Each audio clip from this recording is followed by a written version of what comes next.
love. And that pushes against self-loathing. You see, an inward focus creates these kind of sinful things. And the devil, if he can get you just to be prideful and to be haughty and all those other things, he loves that. But man, that's not where he stops with most people. That's why most people that have everything the world has to offer, they're usually a mess. Because even in that, they end up in self-pity and self-loathing. They've come to the end of the world. They've been promised all these things. They've figured out that it's all a lie. And now it's poor, pitiful, billion-dollar me. Poor, pitiful, famous me. They're medicated. They're going to counselors. They're suicidal. They're all these things, and yet they have everything the world has to offer. Why? Because the devil doesn't stop by giving you all the prideful, proud things that you want. He keeps going. And we enter into that realm of self-pity and self-loathing. Why? Because we refuse to give thanks to the one that is worthy. And no matter what's going on in your life, there is something there to give thanks for, even if it's in the future. Your last breath, there is still something to give thanks for. Every person here that has one good relationship, there's something to give thanks for. When you're looking at your children and your grandchildren and the legacy that you've set up, there's something to give thanks for. But there are going to be moments in your life you have to turn that heart willfully, forcefully. You have to turn that heart out of self-pity, self-loathing, and pride, and you have to shove it into gratitude, gratefulness, thankfulness. Jesus is looking in the story right now. There's 10 lepers. They've come out. They've asked for help. He has offered, and I love this because there's some real subtle things in this passage, and I've got about 10 minutes, and I'm done. We're praying, and we're going to baptize, so get ready. Hang on. We got a lot to do today. Fascinating thing. 10 people show up. What did Jesus just say? One of them is a what? Samaritan. Not real high on that. Not real interested. Everybody else, Jesus loved them, ministered to them, all this other stuff. Jews hated him. So now what do we see? Number one, the idea of their calamity has now brought them together. It's made allies in some really weird places. When your life is down and it's all falling apart, it's amazing who you will partner up with for help. Some of them will be some of the most godly, wonderful people that you would have never even got close to had it not been for some trial or something that you had to live through that they lived through too. Sometimes in your life, this is the only thing, this is the only hopeful branch without talking to Jesus face to face as to why it had to happen. This is it so that you could help the next person that was going to deal with it. And you could say, I don't want to sign up for that. Sorry. That's your birthright. There's going to be moments in this life where the only reason you are going through what it is because 10 years, 20 years, 30 years down the road, there's going to come along someone, and had it not been for you, they would not have gotten the gospel and the truth and the theology they needed to get through it. And you would say, would the Lord shake my life up like a snow globe to make sure I was ready to take care of someone 20, 30, 40 years from now? Absolutely. Might be the only reason. So the lepers come. There's 10 of them. They ask for help. Jesus gives. Now, I love this idea. The idea pitched here is not that they went to the priests and didn't come back. Okay? This totally shook it for me as I was really studying this passage and reading. They're walking with leprosy. And then just kind of, I got to go talk to him. The other 9, what happens? They're trapped in the world's system. They had faith. Listen, this is good. I want to throw something. They had faith. They even had obedience. What did they come and ask for? To be healed. What did Jesus do? Go to the priests. This is the way you do it with the law. Go talk to them. By the time you get there, there's not going to be any leprosy left. They're doing what they're told. They had faith. They came, they asked, and they're doing exactly what he told them to do. And yet Jesus pulls out the faith of the one that had the audacity to say, wow, we're going to talk to him right now. Thank you, thank you, thank you. What if he missed the priests that day? What if listen, these people had been separate from their family, their marriages, their children, everything. The world system said you do it this way, this way, this way. And that's what they were doing. Jesus, that guy can heal. Let's go see if he'll heal us. He does. He told us to go. Let's go. And they're walking and they're being healed, but the only thing they can think about is the law and the world system. They're trapped in making it real and then getting back to the things they want to get back to. They miss the praise. And the only one that comes back is not the one trapped in that system. He's a Samaritan. He's been an outcast forever. And he comes back and he falls at the feet of Jesus and he gives praise and thanksgiving to the one that is worthy. All of them had faith. All of them obeyed. But only one was wrapped up in a real person with a real relationship that required him to turn around, put off everything, his family, his job, his everything, to go back and give praise, honor, and glory to the God of the universe. Man, that's powerful. And Jesus, like he does so often, lifts up the faith of the outcast, lifts up the faith of the one that was outside the system. I have never seen faith like this, and he says that to people that aren't Jewish. Friends, this is valuable to think about. Is your life cold right now in the Christian world? Do you feel like you're just running through the stuff? Come to church, don't enjoy it. Read your Bible only when I have to. Pray only when it's something important. And man, this life feels cold. Let me tell you, you're the people that are going to the priests.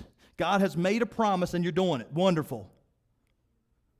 What's missing is the idea that you actually see and experience Him in your life to a moment of overwhelming gratitude. And some of you have been in situations where it makes perfect sense in this world. But Christian, that's not the way your life is supposed to be. That's not what is supposed to happen for you. You have the willpower and the safety net to turn your will and your emotions back to what is right. You can walk back into God's presence and say, I am upset, I am hurt, this stinks. You can throw a little fit. But man, I'm thankful, Lord. Help me. Help me see the blessings. And friends, that kind of, there is nothing more powerful in this world than that kind of brokenness and that kind of thanksgiving. That is heaven on earth. To be in the presence of someone struggling about something that you know about or something they've let you in on, and to be able to still hear someone utter praises to God, to pray and mean it. You're that close to heaven. There's nothing in this world that can compare to that. And I'm telling you right now, that needs to be the state of our life. If you're dry, if you're cold, if you're distant from other people, it starts with your relationship with God. Have you been thankful lately? And we make all kinds of earthly ideas that make it really make sense. When your children are ungrateful, what does that do to the parent? Right? When the spouse is ungrateful, what does that do to the marriage? Say it. You can say it. We're all friends. Gets real hard, don't it? Gets real dry. Gets real callous. Wake up the next day, do what you're supposed to do, but man, it's really missing something. Friend, if your Christian life is going through those kinds of symptoms, it's because you forgot how to praise. You forgot how to tell somebody thank you. Starting with Him and then going to them. If you love Him, if you honor Him, if you remove yourself from self-sufficiency, if you take the focus off of you and get out of your self-pity because you didn't get what you want, or that person's not interested, or that job didn't come about, or man, your bank account isn't big enough, or man, my car isn't nice enough, or I sure would like to have a new house, or any other mumbo-jumbo. If you've not gotten out of that in a while, I'm begging you, take today and just think about all the good things in your life. And if you can't think of one, then you're not saved. Then you don't know Him and you've not met Him. Because friends, when this world takes everything from you, He opens up the kingdom of heaven and hands it to those and says, you walk on streets of gold. You know what that tells me? Not that it's decorated cool, but that it doesn't mean anything. You and I are struggling down here for baloney and just really, really dealing with things improperly, knowing that one day you're going to walk into a kingdom and you're going to walk on streets of gold because it matters not What really mattered was God and people. That's where we can be thankful. A hope to come, but right now, there's not many people in here right now that cannot find something to be thankful about. You just need to turn your attention to it. You need to be like the one that was. You ever seen anything on leprosy? Like, these people don't walk right. And I may know all of my leprosy knowledge from Braveheart. Might have been where I got 90% of it. But I remember that movie. And that dad gets really jacked up. Can you imagine? And walking to the priest is kind of something I think that maybe we would just miss, but hobbling, limping, crawling, in need of assistance. And all of a sudden, a toe grows back. There's a whole finger. A spot isn't itching or oozing. I'm supposed to go this way, but something in me says, turn around. Something in me says, I got to tell him thank you right now. Everything else can wait. My family, my children, I'll go an extra day. I got to go talk to him right now. This is unbelievable, and I am unworthy. As they come this morning to play, I would beg you, get familiar with that kind of gratitude. Be thankful. Friends, there's so many things about the way God tells us to live. One of the things that I have found in my life, and I have not done it perfectly, and I fail every day. We talk about it in Sunday school all the time. This is what I have found. When you and I apply biblical principle, even in a world that is falling apart, even in a world that hates Jesus as he is given in Scripture, when you and I apply biblical principle, you know what it does to other people in your life? It draws them in. You've been around a sweet Spirit of God. Did you want to run from that? Or did you want to be close to that? That kind of steadiness, that kind of faith, that kind of strength, that kind of joy. You wanted to be a part of it, that kind of love. When you have people that can tell you thank you, what do you want to do the next time they need something? Run from them or be a part of the process? One of the most fascinating things in all of Scripture is when you and I actually apply it, it works. Even in a world that's as broken as ours. This little sweet spot here, this little community here in Pinch, West Virginia, is a beautiful picture of that. Not a need in my life could come up today that not one of you all, God, could not help me get through it. And man, the more you and I live out the fruit of the Spirit, the more you and I look like Jesus, the more people, the more good people, the more solid quality people are drawn to us. So instead of losing, you gain. I'm begging some of you this morning to think about that. You stand with me. Are you in self-pity? Are you in self-loathing? God help you if you're in the pride stage. Run from that stuff. Acknowledge your need. Find your purpose. And find your great love. Because he erases every issue the enemy wants to throw at you. You need something this morning, you come.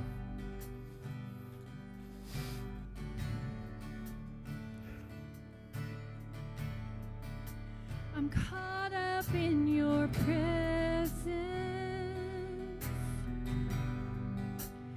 I just want to sit here at your feet. I'm caught up in this holy moment. I never want to leave.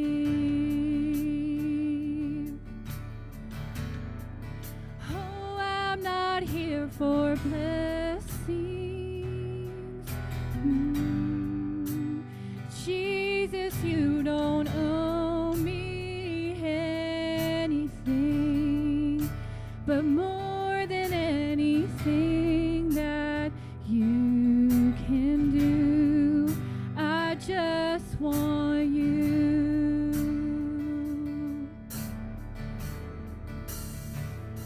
And I'm sorry when I've just gone through the motions. I'm sorry when I just sang another song.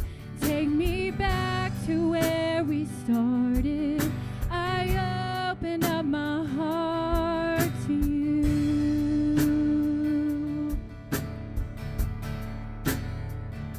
And I'm sorry when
but more than anything that you can do, I just want you. Oh, I just want you and nothing else, nothing else, nothing else will do. I just want you, nothing else, nothing else, nothing else will do. I just want you, nothing else, nothing else, Jesus, nothing else will do. I just want you, nothing else, nothing else, Jesus, nothing else will do. I'm caught up in your presence. I just want to sit here at your feet. I'm caught up in this holy moment. I never want to leave. Oh, I'm not here for blessings.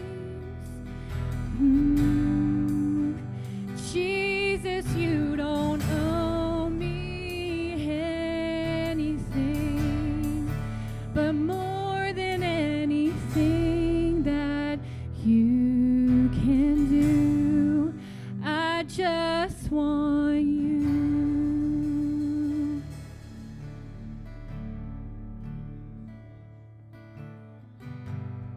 Going on in your life. There is more going on than you can see or understand. Sometimes that's the peace we get of knowing God is at work.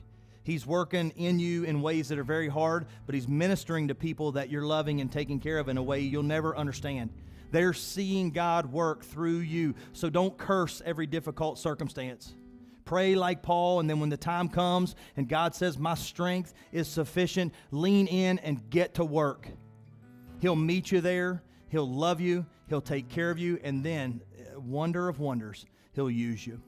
We've got a couple that's going to come forward this morning. Rob and Amy have been going through a process in the last couple months, and she's going to start some treatment real soon. We're going to bring you forward. Brother Chris, you're going to come. I'd like to surround them with people at the church. If you want to come, Chris is going to pray over them. We're going to pray with them that God would be at work, that He would heal her body, that He would do what He's done to others around here. In the last couple years, we've watched Him do miraculous things to love on people, to care for them, to make treatments less than they should have been, to run Christian people into them repeatedly for encouragement and love and care. And He's also, on repeat, used these moments to draw others closer to Him. So we're going to pray for them, her health, their marriage, their family, that God would show Himself